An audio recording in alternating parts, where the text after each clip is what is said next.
সব গাছ কেটে দিয়েছে। দুই ছেলে আসি হামুকে কাটছে, হামু বাড়িতে। আমার বড় অঙ্কের ক্ষতি হয়েছে, 520টা গাছ।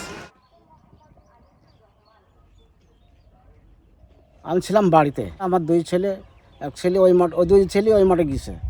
দুই ছেলে ওই মাঠে গেলে পরে এই ঘোষনগরতে একজনের কাছে ফোন দিয়েছে যে তোমার বাগান নষ্ট করে দিয়েছে, সব গাছ কেটে দিয়েছে। দুই ছেলে আসি হামুকে কাটছে, হামু বাড়িতে।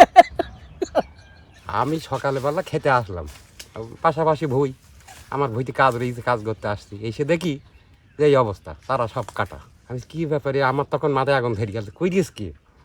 তখন একটুখানি নিলাম, নিয়ে আর আমার মনে মধ্যে ভালো বলছে না। তখন আমার ছেলে আবার যাই বীজ কিনতে, বীজের ব্যবসা করে। আমি যে আমার ছেলের নাম্বার, তো সেটা নাম্বার আছে ওই দিয়ে, তো সেটা এখন বাড়ি নেই। তারপর চলে যাই আমি আর একজনের কাছে নাম্বার আছে, তার বাড়ি। তখন সাইনের কাছে ফোন করলাম, ও বলছে যে চাচা আমি তো এখন মাঠে যাইনি। আমি বললাম শিগগির তোমরা মাঠে এসো, তোমাদের বাগান কেটে দিয়েছে। 520টা গাছ। এখন হঠাৎ খবর শুনলাম গাছ কেটে দিছে, যেই দেখছে গাছ কাটা। এবারটা ঘোষনগরে প্রায় এরম কাহিনী হয়। আমার বড় অঙ্কের ক্ষতি হয়েছে, 520টা গাছ। বান্ডেল থাকলে প্রতি সেনমানিতে টাকা বাঁচবে। বিকাশ সেনমানি বান্ডিল কিনে জিতুন প্রতি লেনদেনে। আমি ঘোষনগর লোকের বিচার চাই। আর হচ্ছে ঘোষনগরের বাড়ির লোক যেই যাক, তার হচ্ছে আবাদ নষ্ট করে, বাইরে চাষ করতে দেয় না বাড়ির লোকে।